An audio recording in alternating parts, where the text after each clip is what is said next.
All right, let's start out with taking a look at this quarter. Look, NVIDIA reported earnings on an adjusted basis of 81 cents a share. Revenue topped 44 billion, so it had strong growth on both metrics. The street seemed to like the guidance. Does the reaction make sense to you? I do think so, and I think the guidance it's really all of what the CEO said, right? He really set expectations. So really the EPS before the charge on the H20, so basically let's set the stage.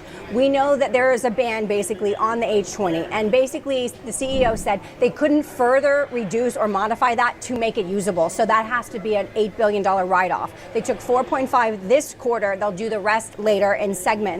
But that's why the earnings per share went from the 90 plus to the 81 cents. And I think investors can understand this is outside of the company's parlance. They have no control and ability. And I think the broader message is, look that we beat earnings even with these headwinds. I mean, China, it was only 12.1% of their revenue in this last quarter. And then you compare that to the previous two quarters at 14 and 15%. You can see the diminution of China.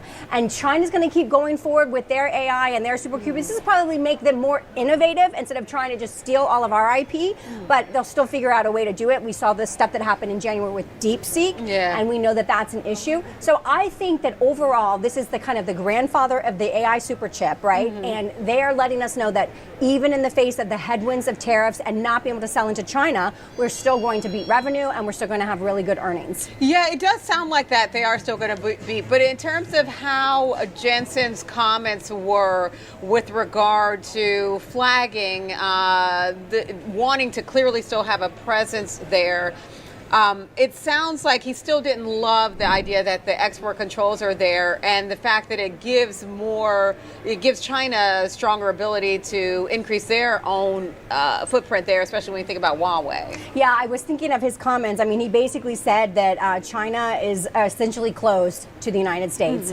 and that is a sentiment that is problematic. But I like the sentiment and tone overall, his tonality when he's talking about, look, we have all these things, the autonomous vehicle partnerships that we're doing, 320 different companies they're working with, whether they're auto manufacturers or tier one suppliers to auto manufacturers, to integrate their chip technology into this new autonomous vehicle industry, which really, Diane, I think is going to take us in the next 2 years. I was in Phoenix recently and just literally went to a parking lot. Like they're being literally tested all throughout the city, but there was a second company basically that has hundreds of vehicles sitting and ready to be deployed. Tesla is obviously doing autonomous taxis in the Houston or the Austin market. So there's a lot of AI that we don't even realize in sectors that's going to be coming up. We just think of data, cloud computing, we think of these supercomputers, and that is all great. But what I thought his comments really spoke to is this is really the evolution of AI, and this is going to be in everything and everywhere, and we're going to be okay. Everything and everywhere. Look, you still have a big driver when you think about the hyperscalers, the Microsofts of the world, Google Cloud. Those are massive buyers. AWS. It seems like a large portion of his business still hinges on that, especially when you think about data center revenue, which saw a huge surge there. What does that tell you about the kind of demand picture for NVIDIA? It just, again, speaks to what I'm exactly saying, is that the breadth and the depth is very wide and very deep, and it's not just going to be about selling chips to China. I think that they're doing their goal is to do 72,000 Blackwell GPUs weekly. Microsoft has already deployed tens of thousands, and Microsoft is saying we're going to need hundreds of thousands. Now, where all of this energy is coming from to support all this, I don't know. I would seriously suggest investing in utilities and some kind of new energy. But the fact that they have the Mag 7 and they have hyperscalers to that level lets us know that their demand is really broad. It is not just the supercomputers or the computing power that could come from China. Okay, so is Blackwell, in your view, really the biggest generator of growth for NVIDIA? I mean, I don't know. I think that there are going to be things that are going to be less necessary, not such supercomputing power. But then they're talking about the Ultra Blackwell coming out later this year, and that's going to have the ability to basically increase the token throughput by 25x. So that is they're in every nick and cranny of this market, and I think that they thought that China was going to be a bigger inflay, and maybe it will. They did mention potentially opening an actual manufacturing plant in China to circumvent the tariff policy. Huang noted that the three main parts of enterprise information technology are networking, storage, and computation. These elements are essential for enterprise AI as well. All of them have been combined by NVIDIA. Because of its enterprise AI leadership, I anticipate that the firm will enjoy excellent sales and earnings growth, which will increase its market capitalization. Fourth, industrial artificial intelligence. The final AI megatrend Huang mentioned was industrial AI. It is the use of AI to increase productivity and efficiency in industrial processes. According to Huang, there will be an AI factory next to every manufacturing facility in the world today. According to him, these artificial intelligence factories will develop and run AI for the actual plant, in addition to powering its output. Robots in the factories are another aspect of his idea. Manufacturers are already using NVIDIA's Omniverse product to create digital twins and 3D models of actual facilities.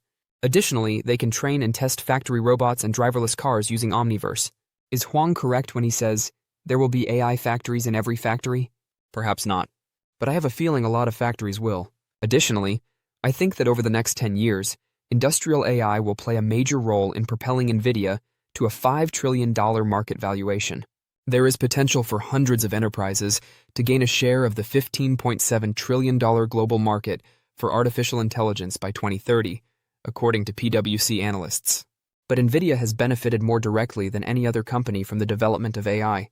Additionally, Stephen Mandel and Stanley Druckenmiller, two stock billionaires, were fired. In the June-end quarter of 2023, Duquesne Family Office had 9,750 shares of NVIDIA, which was accounted for by the company's 10-for-1 forward split in June 2024. As of the end of June 2023, Lone Pine Capital owned 6,416,490 shares of NVIDIA. However, both billionaires would supervise the full divestment of their respective funds' NVIDIA holdings over the next 12 months for Mandel and 15 months for Druckenmiller. To stay informed about the latest developments from NVIDIA and the ever-changing stock market, consider subscribing to our investing tutorial channel. We provide daily updates on significant market shifts and key catalysts, so hit that subscribe button to ensure you never miss crucial information. We'd love to hear your thoughts on NVIDIA stock, so please share your opinions in the comments below. Now, let's dive into today's video. The hole that's been created by the export controls when it comes to the H20 chip. Do you see them finding a path forward there? I mean, it's going to be difficult because, you know, as a U.S. multinational corporation that has tariff policy implemented, you would really have to bifurcate, maybe, you know, it's a subsidiary, but it's still connected. So it's going to be difficult to get their technology manufactured in China when it's IP protected in America with tariffs. But as you know, we saw the Federal Trade Court basically coming down on the administration saying you don't have the authority under this particular law. We fully expect the administration to go out to other laws, other sections of laws that give authorization for tariffs. There's another section that allows up to 50% tariffs. But again, that all remains to be seen.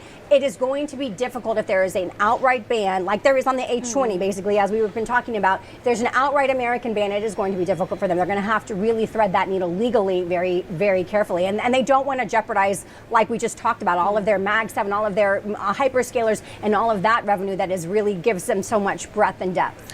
Okay, a lot of the sell-side communities are adjusting their price targets off the back of these earnings for NVIDIA. I saw several different, more bullish views on it now, re-rating the stock higher than where it has been. It's made Citigroup raising their price target to $180 a share. They are buy. Morgan Stanley is overweight on NVIDIA. They've raised their price target to $170 a share. The analyst community is still largely bullish on NVIDIA. At the same time, I hear some talk that, you know, it may be the valuation is starting to heat up. It's made quite the recovery this year, given the troubles that it faced. You mentioned DeepSeek earlier this year. But over the past month or so, it's certainly made a turnaround now. At the time of our taping this interview, it is outperforming the S&P 500. Do you think this is sustainable? So I would say in a world where all things are positive and we keep just growing and having kind of normal economic, you know, situations, yes.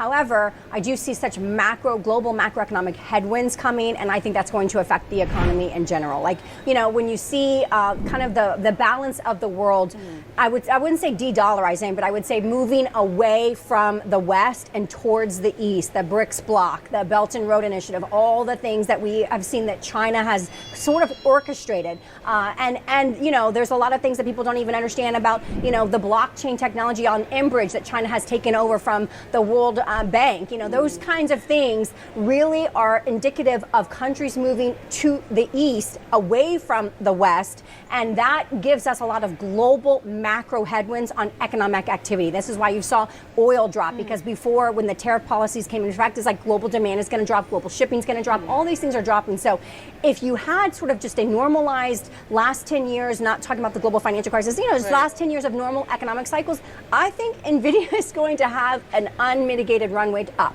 Absolutely, because there is just not a direct competitor that has the technology foundation that they have built. There just isn't. And they can't get to that level without billions and billions of investment and a lot of infrastructure investment. So that's why they're poised to win. However, they still have to deal with the macroeconomic global situation as everyone else, and that could really be a headwind for them. Well, I know you talked about the headwinds, but I'm curious to know your thought about global potential tailwinds. NVIDIA, if they've made this investment in Saudi Arabia, they made that big trip with Jensen Huang, making that big trip along with the president, with thousands of chips going over there.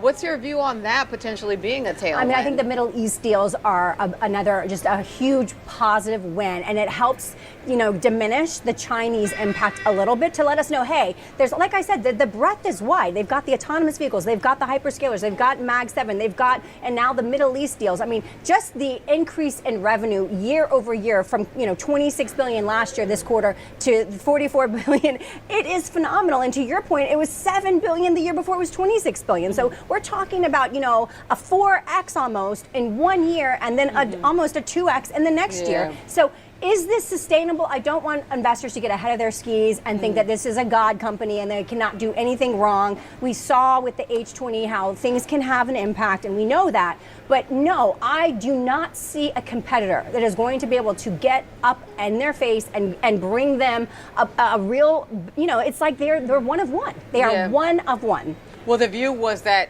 AMD would be closer number 2 than it has been. What's your thought on that? I mean, I just don't know that they are going to be able to scale and create the infrastructure, even though they're a massive company themselves, that NVIDIA has put into these GPUs. Okay. And then I want to go back to the thoughts that you have about China. You make a great point about in terms of what the competitive landscape looks like here, but obviously China is going to try to address that hole that the export controls creates. And as we know, CEO Jensen Huang has come out swinging with regard to his views on that. He thinks that the U.S. policy is misguided on this front, and he thinks that it actually would help Chinese rivals. What's your view on that? Do you agree with his take? I mean, I thought his take was really interesting, because basically what he's saying is what you're doing is unleashing the dragon, right? And you're basically saying, we're not going to provide this for you, so you're going to have to figure it out yourselves. And we know how China is with IP theft. I mean, let's call a spade a spade. They are IP stealers. And so, the DeepSeek, I think, was such a shock to everybody, because they thought how, and of course the $5 million they said that it cost them, that everyone has discounted that and said that is just not true. That is China coming out and trying to say, oh, look what we did. We got your technology and we only did it for $5 million. So everyone understands that was not a true number and that it's a lot higher than that. But it is just showing you, and I don't mean to speak to of a country this way, but I think it's nefarious. It's nefarious intent to say, look, either we're gonna get it the right way, or we're gonna get it anyway, and you're not gonna have the profits for it. And I don't think that CEO Jensen is off in his sentiment that this is a country that will stop at nothing to be number one. And if they see that AI is the way it's coming, they will go after that. And so I don't think he's wrong. I do think if you bring them into the fold and can control with controls and actual verification of what information and IP they have, then that is better than saying, we're excluding you, and then they're left to their own devices to do who knows what. And they're very, very strategic. They have been more strategic than us for 100 years, and they will continue to be if we don't get our stuff together in America. Okay, so how should investors factor in that kind of thinking and that viewpoint? And the headwinds when it comes to what development China may do? I think that we just cannot look at NVIDIA as the God company. It can very easily have a God complex. Investors get over their skis and just get so excited, and then they think, this is great, I can just ride the AI wave and retire in 2 years. Maybe, if you time it just right. We would all love to retire in 2 years. Right? Maybe, but much more likely that China is going to figure out their circumvention of what American policy is and make it work for them no matter what. So we just have to recognize that no matter what kind of trade sanctions and restrictions that America puts in place, China is going to do their best to circumvent that in any way they can. I'm curious to know from you, what else stood out to you in this most recent report, whether it was in the data itself or on the earnings call? I think one of the huge standouts to me is obviously the data center revenue. Yeah, exactly. That was they're it. up more than 70%, so that's one of the things that stood out to you. Yeah. But I also found that, even the fact that gaming, their origins increased. Yeah. Obviously it's a much smaller component now, but what did you like the most? I think that I really liked that, Jensen was really expressing that their goal is really to keep a 70% growth in profit margins, and that is their aiming for that. That is massive. What other companies? It is massive. Do you think it's realistic? No. Okay. No, but I love that he had the chutzpah to say it. Okay, so why don't you think it's realistic? Well, because you have threats like China that will steal IP, that will come over here and set up shell corporations and buy your supercomputers and reverse engineer everything that you've got going on with their intellectual property that they have, which is also massive. Like, we just aren't, in a silo in this world. And I think that's his point. Like, this is a global world. These are global interconnected functioning things. Microsoft is in all of these companies are multinational companies. And to try to pretend that one country can restrict the kind of economic growth that is organically coming to the world is really ridiculous. Do you think investors are underestimating the impact of those China's export controls, or those export controls on chips going to China, and the impact to development that China can do as a competitive threat for an NVIDIA? I think or the absolutely. whole AI chip space? I think absolutely. And I think DeepSeek, unfortunately, China tries to they get ahead of their skis and they try to make it sound like, it was so easy and we did it for 5 million. So people discount that and then don't believe it. But the message was clear. We will get this technology, however, bed, bar, steel, whatever we have to do, we will get this technology and we will make it ourselves and we will make it for cheaper. But do you think, look, okay, we know that there's some back and forth happening right now with regard to how much of tariff policy can be implemented. But it looks like, at least when it comes to certain tariff policy, it can. So, I know that you're saying that they would use nefarious tactics, but if there's tight enough controls, how could it get there? One, yes, they obviously would be a race to develop their own things, but you have the advantage of time on your side when it comes to NVIDIA. And right. Is there something to be said for that? I think so. First to market is always. Look at Google. They've dominated, even though search engine is going away because ChatGPT and all of these other Grok and all these other things are people are using AI now to actually do their get more interactive research going than just a basic Boolean search of Google. So you can see that is on Google's side has really come down, but then they're coming up on the AI side, on the AI front, and their investments in research and development. So I think that China is going to get what they want, but I am pro-America, and I want NVIDIA to have the ability to have the longest runway possible to reap the benefits of the investment that they made legitimately. So every American wants that for a company that really did things the right way, but China is such a threat. And that's why Trump is doing this. Let's be honest. He's saying, look, we can't live in a world where we create everything and then another country just takes it and steals it and monetizes it. That's not possible. So he's doing his best to fix this, but it is really difficult. I mean, and even our own country fights against him with our own courts saying, no, you can't do that. So, you know, if we can't have any protectionism, then what will make a company make this kind of massive infrastructure investment? We need massive infrastructure into R&D, into drugs. If they can be just taken and cheaply made elsewhere, what is going to make U.S. companies do that? I'm curious to know your thoughts on the Mag 7's performance this year. They've certainly made quite a recovery. Yeah. But it hasn't been the outperformers that we saw, for instance, last year. Yeah. What's your view? Do you think they'll reclaim that pole position?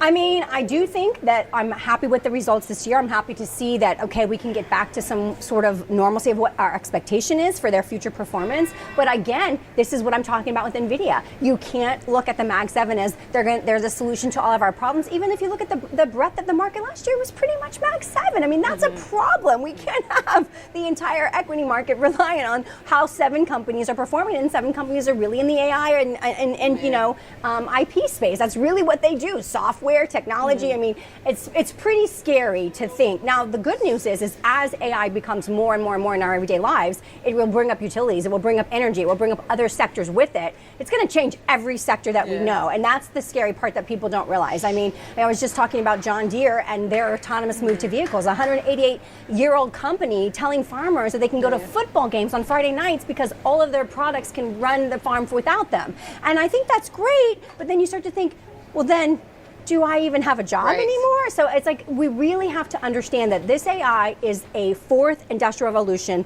transformational change across everything we do. And it's important that we have some level of protection for the companies that make that massive infrastructure investment into R&D investment in our own. There are still good reasons for Druckenmiller and Mendel to have cashed in their chips, even though it's undeniable that NVIDIA's Hopper, H100, graphics processing unit, GPU, and Blackwell GPU architecture are the recommended choices in AI-accelerated data centers, and that no other external competitors come close to matching NVIDIA's hardware in terms of computational capabilities. Simple profit-taking is a clear justification for selling. From early 2023 to late 2024, NVIDIA's stock surged, increasing its valuation by over $3 trillion. These two billionaires may have been enticed to lock in their gains because we have never seen a mega-cap company increase its market capitalization by $3 trillion so rapidly. However, this selling activity may be motivated by factors other than profit-taking. For example, it makes sense that pressure from competitors would increase in the hardware sector. External competitors are increasing production of current chips and introducing more energy-efficient hardware to the market, despite Hopper and Blackwell controlling the majority of the AI GPU market share in high-compute data centers. Furthermore, a large number of NVIDIA's top clients in terms of net sales are creating their own AI GPUs and AI solutions. Despite not being as fast as the Hopper or Blackwell, these chips should be significantly less expensive and won't have the backlog that NVIDIA's hardware does. The AI GPU shortage that has allowed NVIDIA to charge higher prices for its GPUs is directly threatened by this. Nor is history exactly on NVIDIA's side. For over 30 years, every next big thing technology and invention has experienced an early-stage bubble-bursting catastrophe, even though AI supports a lofty addressable market. To put it briefly, investors have a long history of overestimating the rate at which a new invention would become useful and become widely accepted. NVIDIA, the company that directly benefits from artificial intelligence, may suffer if a bubble emerges and collapses because the technology probably needs time to grow. Don't forget to share your thoughts and experiences in the comments below. Your input helps create a more knowledgeable community where we can all learn and grow together in the world of investing. Stay up to date with the latest market trends, insights, and key updates by subscribing to Investing Tutorial. We're here to help you make smarter investment decisions and stay ahead of the curve.